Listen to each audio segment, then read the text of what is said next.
Channel है भीमाल हलचल, तो इसको ज़्यादा से ज़्यादा लाइक और सब्सक्राइब। जो आज माननीय प्रधानमंत्री जी सिनाब रेल पुल का जो उद्घाटन कर रहे हैं उसके बारे में काफ़ी लंबी कहानी है। वैसे तो जैसे कि आप पूर्व सीएम व वर्तमान सीएम जम्मू एंड कश्मीर से पूछ सकते हैं,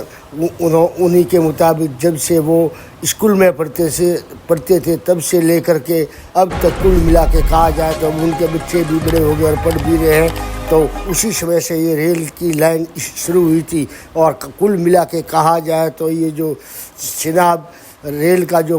पुल है और ये पुल है विश्व में सबसे बड़ा और सबसे ऊंचाई वाला, पर कुल मिला के कहा जाए तो ये कार्य जो हुआ है वो आज एक दिन में या गत 11 साल या 10 साल में नहीं हुआ है, लगभग 11 साल में विपक्षी सरकारें रही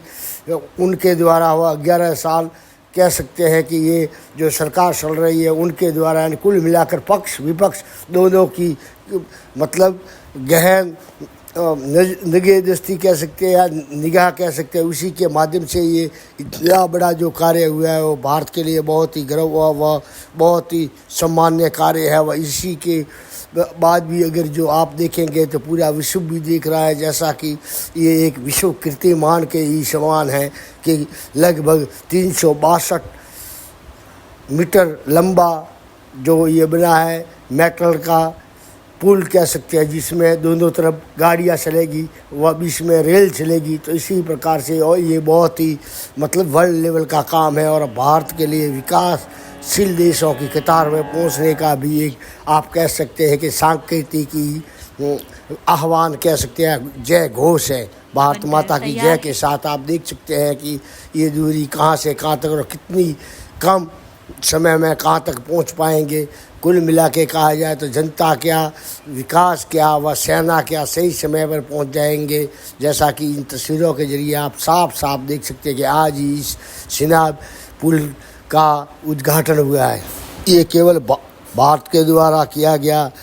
अपने ही राज्य जम्मू एंड कश्मीर में एक छोटा सा उदाहरण विकास कार्यों का, जो जनता की बहुत सारी मुश्किलें जो घंटों में निकलती थी वो मिनटों में निकलेगी और जो कि दिनों में निकलती थी वो घंटों में निकलेगी। इसी प्रकार से ये बहुत ही बड़ा प्रबल विकास के लिए बहुत अथक प्रयास के तहत कह सकते हैं कि जो जम्मू एंड कश्मीर जो कि हमारा हिस्सा है उसी हिस्से के तौर पे ये मुख्यमंत्री जी क्या करें ये आप सबसे पहले सुनिए। तक के कश्मीर को बाकी मुल्क के साथ जोड़ने का ख्वाब अंग्रेजों ने भी देखा था, लेकिन वो पूरा कर नहीं पाए। उनका ख्वाब था कि उड़ी झेलम के किनारे जो है वो रेल लाके कश्मीर को बाकी मुल्क के साथ जोड़ें, लेकिन आज जो अंग्रेज पूरा नहीं कर पाए वो आपके हाथों पूरा हुआ और जम्मू कश्मीर की वादी को बाकी मुल्क के साथ जोड़ दिया गया। इस मौके पे मुझसे बहुत बड़ी भूल होगी अगर मैं पूर्व प्रधानमंत्री जनाब अटल बिहारी वाजपेयी साहब का इस मौके पे शुक्रिया ना करूं, क्योंकि ये प्रोजेक्ट ज़रूर 1983-84 में इसका संगे बुनियाद रखा गया और मैंने पिछले दिनों मीडिया को हंसते हुए कहा कि जब ये प्रोजेक्ट शुरू हुआ मैं 8वीं क्लास का बच्चा था। आज मेरी उम्र 55 हो गई है, मेरे बच्चे भी कॉलेज पार कर गए हैं, अब जाके ये प्रोजेक्ट मुकम्मल हुआ और ये तब हुआ जबकि वाजपेयी साहब ने इसको प्रोजेक्ट ऑफ नेशनल इम्पोर्टेंस का दर्जा देके इसमें बजट में जो है प्रावधान करके ये प्रोजेक्ट आज मुकम्मल हुआ। इस प्रोजेक्ट से